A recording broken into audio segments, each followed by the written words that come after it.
The Mountain Man and the Hanged Woman. Wyoming Mountains, late summer 1878.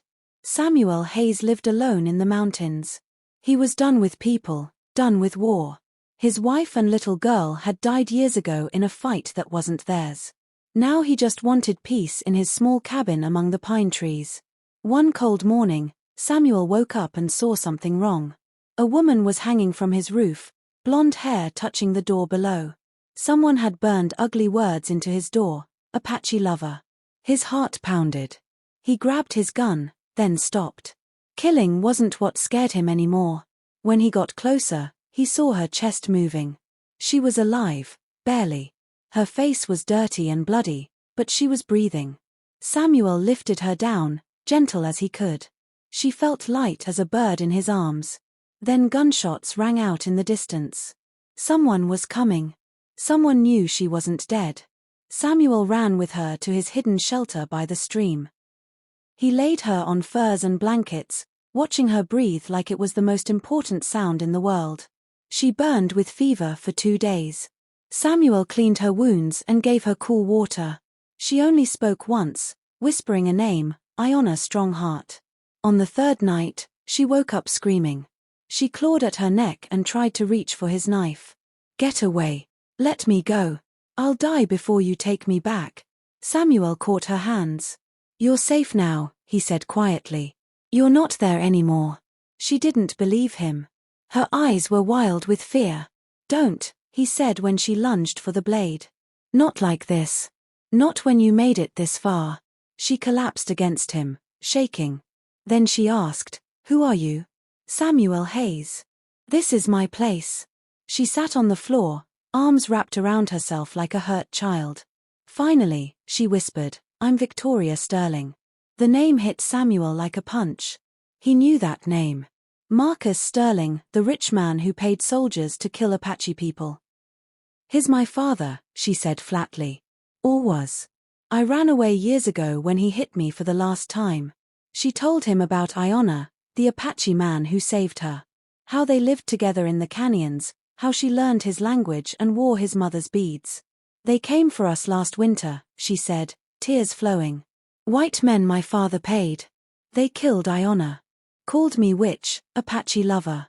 They hung me up to make sure no girl would ever love someone like him again." Samuel's hands made fists. He knew about that kind of hate.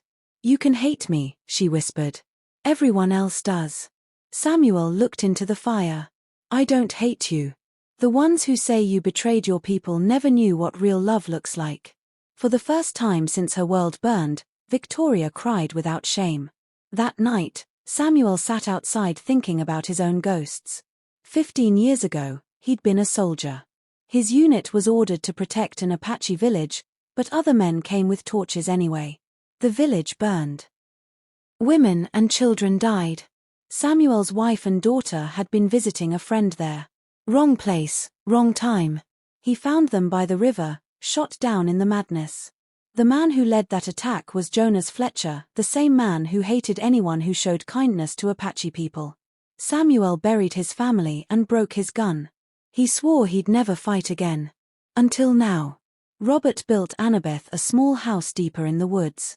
He fixed the roof, planted vegetables, made it safe and peaceful. When she saw it, tears filled her eyes. "You built this for me. You didn't need to ask." She cried then, not from pain, but from someone finally being kind without wanting anything back. Word spread fast through the towns. Clayton Radique heard rumors about the Apache lover still being alive. He gathered 6 men and rode into the mountains. A local man warned Robert, "There's a bounty on her head. They're coming." Annabeth packed her bag. "I have to go. They'll kill you if they find me here." "They'll kill you if you go," Robert said. "I lost my family because I followed orders and stayed quiet when I should have fought back. I won't do that again. You're not baggage, you're a human being. And I'm done letting the world decide who's worth protecting." Robert set traps in the woods, not to kill, but to slow them down. Warning wires and trip branches. 3 men crept toward their cabin with knives and rope, laughing about what they'd do to her. Robert fought them in the dark forest. When things looked bad, Annabeth set fire to the dry brush. Flames lit up the night, and in the chaos, they escaped to a hidden cave. Sitting in the cave, covered in soot, Robert looked at her burned hair. "You set the woods on fire," he said, almost smiling. "Just a little. You could have died." "I know." She met his eyes. "Would you have died for me?" "No," she whispered. "I want to live for you." Something deeper than fire started burning between them then. Robert and Annabeth rode to the town of Dustwater. They gathered proof, burned letters, church records, anything that showed what kind of man Clayton Radique really was. They brought it all to the young deputy. "We're not here to hang anyone," Robert said. "We're here to show you the rope." The whole town came to hear their story. Robert showed them Radique's letters threatening to kill Apache people. He showed them the burned leather with the same handwriting. Then an old army doctor stepped forward. "I was there the night Robert's family died. Radique gave the order to kill everyone. No mercy." Finally, Annabeth stood before the crowd. Without shame, she showed them the scars on her back, whip marks from white men, not Apache warriors. "Toba didn't chain me," she said. "He taught me to grow food and hunt. He didn't own me, he listened to me. And he died protecting me." She looked at Radique. "You didn't hang me to punish love. You did it to silence it." The truth hit the crowd like thunder. No one could look at Radique the same way again. Radique was arrested by his own people. The town that once stayed quiet found its voice.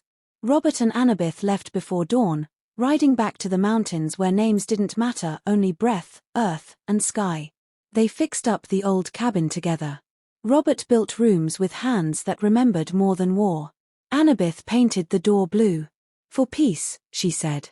Other lost souls started coming. A boy thrown out for marrying a Cheyenne girl. A scarred woman with nowhere to go. The cabin became a place of healing. One evening at sunset, Robert found Annabeth by the fence. He didn't bring flowers or get on one knee. He just stood there with his hat in his hands. "You don't need to say yes," he said quietly. "I just need to know you'll still be here tomorrow night. And the next night." She stepped closer. "Toba was my first storm. He broke the locks on my cage and taught me fire." She touched his face. "But you taught me stillness. That love doesn't have to be lightning to be real." They didn't marry in a church. But from that night on, the wind seemed quieter through the trees. Months later, someone found a letter in the schoolhouse. It had no name, but the handwriting was elegant. "I was once loved by a warrior who held my heart like a blade, fierce and sharp.